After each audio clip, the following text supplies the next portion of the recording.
నమస్తే. COVID-19 cases ఏషియాలో అనేక దేశాల్లో బాగా వ్యాప్తి చెందటం భారతదేశంలో కూడా కొంచెం కలకలాన్ని సృష్టిస్తోంది. సో దీంట్లో భాగంగా మనం కొన్ని విషయాలు తెలుసుకోవాల్సిన అవసరం ఉంది. ప్రధానంగా సింగపూర్లో కేసెస్ సంఖ్య బాగా పెరిగింది. దాంతోపాటు హాంకాంగ్లో కూడా కేసెస్ పెరగడం జరిగింది. హాంకాంగ్లో అంతకుముందు నెలలో 6% ఉన్న టెస్ట్ పాజిటివిటీ రేటు ఇప్పుడు 13% వరకు వచ్చింది. అంటే 100 టెస్టులు చేస్తే దాంట్లో 13 పాజిటివ్ వస్తున్నాయి. సింగపూర్లో కూడా వీక్ ఆన్ వీక్ కేసెస్ పెరుగుతూ ఉన్నాయి. అలా ఇప్పుడు ఆల్మోస్ట్ ఒక 14,000 కేసెస్ దాకా ఒక వారంలో చూడటం జరిగింది. ఇది మాత్రమే కాకుండా హాంకాంగ్లో ఒక 31 కేసెస్ సీరియస్ అయినాయి. అందులో కొన్ని మరణాలు కూడా సంభవించినాయి అని తెలుస్తోంది. ఇండియాలో లేటెస్ట్ గణాంకాల ప్రకారం ఒక 257 కేసెస్ నమోదైనాయి అని తెలుస్తోంది. ఈ 257 కేసెస్లో మహారాష్ట్రలో, కేరళలో ప్రధానంగా ఎక్కువ కేసెస్ ఉన్నాయి. దీంట్లో 2 మరణించారు అన్న వార్త కొంచెం భయాందోళనకు గురి చేస్తున్నప్పటికీ గవర్నమెంట్ వర్గాల వరకు ఈ చనిపోయిన 2 కూడా కోవిడ్ వచ్చి వాటితో కోమార్బిడిటీతో చనిపోయారు తప్ప కోవిడ్ వల్ల కాదు అని. ముఖ్యంగా ఒక 15 ఏళ్ల అమ్మాయి నెఫ్రోటిక్ సిండ్రోమ్ అని కిడ్నీ ప్రాబ్లం ఉండి దానివల్ల చనిపోయారని ఇట్లా తెలుస్తోంది. సో మనం ఇప్పుడు కోవిడ్ గురించి తెలుసుకోవాల్సింది ఏంటంటే అసలు ఇప్పుడు మనకి ఇండియాలో ఒక వేవ్ లాగా వచ్చే అవకాశం ఉందా లేదా, అది ఒకవేళ ఉంటే దానికి మనం జాగ్రత్తలు తీసుకోవాల్సిన అవసరం ఉందా లేదా. ఇండియాలో ఒక వేవ్ లాగా కోవిడ్ కేసెస్ మళ్ళీ 2020, 2021 లాగా మళ్ళీ వచ్చే అవకాశం చాలా తక్కువ. ఎందుకు అనంటే ఇప్పుడు హాంకాంగ్లోను సింగపూర్లోను ప్రధానంగా తిరుగుతున్న వైరస్ ఏదైతే ఉందో అది ఒమిక్రాన్ నుంచి వచ్చిన సబ్ వేరియంట్ మాత్రమే. దాంట్లో JN.1 అనే వైరస్ బాగా పాపులారిటీలో ఉండింది. అదొక సబ్ వేరియంట్. ఆ సబ్ వేరియంట్లో 2గా మారిపోయి ఒకటి XDV అనేది ఉంది. అది హాంకాంగ్లో ఎక్కువగా ప్రాచుర్యంలో ఉంది. అట్లాగే మీకు సింగపూర్ వచ్చేటప్పటికి LF7 అని, NB1.8.1 అని ఇవి 2 ఎక్కువగా తిరుగుతూ ఉన్నాయి.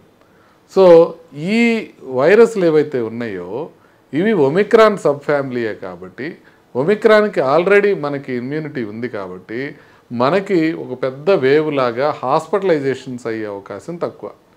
మరి మీరు అడగచ్చు, మరి సింగపూర్లో హాంకాంగ్లో కూడా ఒమిక్రాన్ వచ్చిపోయింది కదా, మరి అక్కడ ఎందుకు ఎక్కువగా ఉన్నాయి కేసెస్ అని. అక్కడ కేసెస్ ఎందుకు ఎక్కువ ఉన్నాయంటే వాళ్ళ ఇమ్యూనిటీ ఆల్రెడీ కొంత తగ్గుముఖం పట్టింది, అందువలన కొత్తగా కేసెస్ పెరుగుతున్నాయి అని చెప్పారు. అంటే ఇక్కడ డిఫరెన్సియేషన్ ఏంటి అని అంటే ఒక కొత్త వేరియంట్, ఒక ఆల్ఫా, డెల్టా, ఒమిక్రాను ఇట్లా ఒక కొత్త వేరియంట్ కనుక కోవిడ్ది వస్తే మనందరం చాలా జాగ్రత్తగా ఉండాల్సిన అవసరం ఉంది. ఎందుకంటే మళ్ళీ హాస్పిటలైజేషన్స్ పెరుగుతాయి కాబట్టి.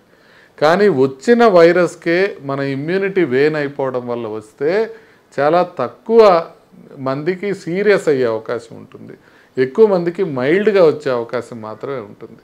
కాబట్టి ఇండియాలో ఆల్రెడీ మనకి రెస్పిరేటరీ ఇన్ఫెక్షన్స్ ఏవైతే ఉన్నాయో ఆ రెస్పిరేటరీ ఇన్ఫెక్షన్స్లో కొన్ని కోవిడ్ అయి ఉండొచ్చు, మనం టెస్ట్ చేస్తే కానీ బయటపడవు. ఇప్పుడు మహేష్ బాబు గారి ఇంట్లో ఎవరికో వచ్చిందనో, లేకపోతే మన క్రికెటర్ హెడ్ గారికి వచ్చిందనో కోవిడ్, ఇట్లాంటి వార్తలు మనం వింటున్నాం. ఇవి పర్వాలా, వాళ్ళు హాస్పిటలైజ్ అయిపోలా, వాళ్ళకేమీ సీరియస్ అవ్వలా. సింపుల్గా ఇన్ఫెక్షన్ వచ్చినప్పుడు మీకు జలుబు చేస్తే మీరు టెస్ట్ చేసుకుంటే కోవిడ్ అయితే ఎలా ఉంటుందో వాళ్ళకు కూడా అట్లాగే. సో ఇప్పటికి మనం ఖచ్చితంగా భయాందోళనకి గురి కావాల్సిన అవసరం లేదు. కొద్దిగా నెక్స్ట్ ఫ్యూ డేస్లో కొద్దిగా టీవీలన్నింటిలో కొద్దిగా ప్రముఖంగా రావచ్చు ఈ వార్త. సో కోవిడ్ ఇలా వచ్చింది, ఇన్ని కేసులు వచ్చినాయి, ఈ వీక్లీ ఇన్ని పాజిటివ్స్ ఉన్నాయి, ఇంత పర్సంటేజ్ పాజిటివ్ ఉంది, ప్రజలు జాగ్రత్తలు తీసుకోమని చెప్పి ప్రభుత్వం చెప్పింది, ICMR ఇట్లా అంది, ఇట్లాంటివన్నీ రావచ్చు. కానీ ఇప్పుడే భయపడాల్సిన అవసరం లే, ఇప్పుడే మనం మాస్కులు కూడా పెట్టుకోవాల్సిన అవసరం లే. కాకపోతే 2 విషయాలు మనం జాగ్రత్తగా ఉండాలి. ఒకటి, మీరు సమ్మర్ కాబట్టి సింగపూర్ కానీ హాంకాంగ్ కానీ ప్లాన్ చేసుకున్నట్టయితే కొంచెం జాగ్రత్తగా ఉండండి. అక్కడికి వెళ్ళేటప్పుడు మాస్కులు ధరించి వెళ్ళాల్సిన అవసరం ఉంటుంది. ఆ కంట్రీస్లో మాస్క్ మ్యాండేట్ అనేది పెట్టారు కాబట్టి కొంచెం జాగ్రత్తగా ఉండాలి. అదేవిధంగా అక్కడి నుంచి కనుక మీకు జలుబు తీసుకొని రిటర్న్ వస్తే ఇక్కడ ఒక 3-4 డేస్ అది తగ్గే వరకు ఐసోలేట్ అయి ఉండడం బెటర్. ఎందుకంటే అక్కడి నుంచి కొత్త వేరియంట్ ఏది మన దగ్గర ఉత్పన్నం కాకుండా చూసుకోవడానికి. అంతకుమించి ఇండియాలో ఉండేవాళ్ళు ఇప్పుడే మాస్క్ పెట్టుకోక్కర్లేదు, కానీ గవర్నమెంట్ కొన్ని జాగ్రత్తలు తీసుకోవాల్సిన అవసరం ఉంది. గవర్నమెంట్ ఏం చేయాలి? ఒకటి, వేస్ట్ వాటర్లో కోవిడ్ ఎంత ఉంది అనేది నగరాల్లో చూసుకోవాలి. సీవేజ్లో కనుక కోవిడ్ కనుక పెరుగుతూ ఉందంటే దానికి అది ఒక వేవ్ లాగా వచ్చే అవకాశం ఉంది అని. సో అది ఒకటి టెస్ట్ చేసుకోవాలి. రెండోది ఏం టెస్ట్ చేయాలంటే జెనెటిక్ టెస్టింగ్ చేస్తూ ఉండాలి. ఈ మ్యుటేషన్స్ టెస్ట్ చేసుకుంటూ ఉండాలి. ఇప్పుడు మనం JN1 వేరియంట్లోనే ఉన్నామా, LF7లోనే ఉన్నామా, లేకపోతే కొత్తది ఏదన్నా వస్తుందా అన్న విషయం ముందే తెలుసుకోవాలి. మనం డెల్టా అనే దాన్ని కనుక్కోవడంలో కొంత డిలే అవడంతో ఇండియాలో విపరీతంగా నష్టం సంభవించింది. ఇప్పుడు కొంచెం జాగ్రత్తగా ఉంటే ఒకవేళకు కొత్త మ్యూటెంట్ ఏదన్నా వస్తుంది అని అంటే అది ముందే కనిపెట్టినట్లయితే దాని పట్ల మనం జాగ్రత్త తీసుకునే అవకాశం ఉంటుంది. కాబట్టి ఇప్పటికిప్పుడు ఇండియాలో మాస్కులు కానీ మళ్ళీ వ్యాక్సిన్లు కానీ తొందరపడి చేసుకోవాల్సిన అవసరం లేదు. ఒకవేళ కనుక ఇది కొత్త వేరియంట్గా అది రూపాంతరం చెందుతున్నా లేకపోతే కేసెస్ మరీ ఎక్కువగా వస్తున్నా అప్పుడు కొంత జాగ్రత్త తీసుకుంటే సరిపోతుంది. ఈ విషయంలో ప్రభుత్వం ఇస్తున్న మార్గదర్శకాలని ఎప్పటికప్పుడు తెలుసుకుంటూ ఉండండి. ప్రస్తుతానికైతే భయపడటానికి కానీ బాధపడటానికి కానీ ఎటువంటి ఆస్కారం లేదు. ఇప్పుడు కోవిడ్లో కొత్త లక్షణాలు ఏమన్నా వచ్చినాయా అనేది తెలుసుకోవడం ఒకటి ముఖ్యం. హాంకాంగ్ని, సింగపూర్ నుంచి అక్కడి నుంచి డాక్టర్స్తో మాట్లాడుతుంటే వాళ్ళు చెప్పేది ఏంటంటే సహజంగా కోవిడ్కి మనకు తెలిసిన లక్షణాలే వీటికి కూడా వస్తున్నాయి. అంటే జలుబు చేయటం, దగ్గు రావటం, తర్వాత కొంత శ్వాసకోశ సంబంధించిన సమస్యలు ఇలాంటివే వస్తున్నాయి. ఇది స్మెల్ కానీ లేకపోతే టేస్ట్ కానీ అంత ఎక్కువగా ఎఫెక్ట్ చేయటం లేదు. ఇంతకుముందు స్మెల్ పోతే కోవిడ్ అనుకునేవాళ్ళం. ఇప్పుడు ఈ వేరియంట్తో స్మెల్ పోవడం అనేది పెద్దగా జరగడంలా. అది హాంకాంగ్లో, సింగపూర్లో రెండిట్లో వేరియంట్స్లో కూడా అదే మనకు తెలుస్తూ ఉంది. అంతేకాకుండా చాలా ఎక్కువ మందిలో చాలా మైల్డ్గా ఇది వచ్చి వెళ్ళిపోయే అవకాశం ఉంటుంది. ఇది రేర్గా మాత్రమే సివియర్ అయ్యే అవకాశం ఉంది. రేర్గా మాత్రమే హాస్పిటల్లో అడ్మిట్ అయ్యే అవకాశం ఉంటుంది. రేర్గా మాత్రమే మరణాలు సంభవించే అవకాశం ఉంటుంది. ఆల్రెడీ హాస్పిటల్స్లో కొంత రెస్పిరేటరీ ఇన్ఫెక్షన్స్తో ప్రజలు అడ్మిట్ అవుతున్నారు. అయితే అడ్మిట్ అయిన ప్రతిదానికి కూడా మనం ఇప్పుడు దాకా కోవిడ్ టెస్టింగ్ అనేది చేయడం లేదు.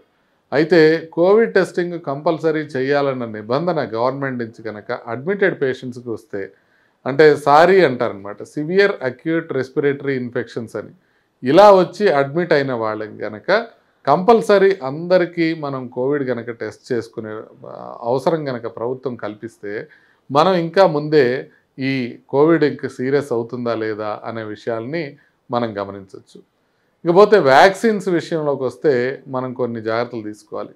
మిగతా ప్రపంచ దేశాల్లో JN1 వేరియంట్కి వ్యతిరేకంగా వ్యాక్సిన్స్ వేయడం జరిగింది. అది ఫైజర్ కంపెనీలో ఉంది. ఫైజర్లో మొదటి 2 డోసెస్ వేసుకున్న వాళ్ళు JN1 బూస్టర్ని తీసుకున్నారు. అయితే ఇప్పుడు ఇండియాలో JN1 బూస్టర్ అవైలబుల్ లేదు. అవైలబుల్ ఉన్నా కూడా మనం తీసుకోవడానికి వీల్లేదు. ఎందుకంటే మనం ఫస్ట్ 2 ఫైజర్ తీసుకున్నాం కాబట్టి ఇప్పుడు JN1 తీసుకుంటే మనకు ఉపయోగం లేదు. మనం ముందు తీసుకుంది కోవిషీల్డ్, కోవాక్సిన్, ఈ 2 మాత్రమే.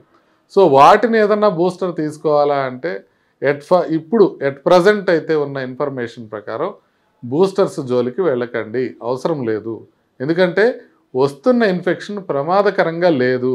కాబట్టి మనం తొందరపడి ఇన్ఫెక్షన్ కోసం ఇన్ఫెక్షన్ తగ్గించడం కోసం ఇంజెక్షన్ తీసుకోవాల్సిన అవసరం లేదు. అసలు కోవిడ్ వ్యాక్సిన్ ఎందుకు పనిచేస్తుంది?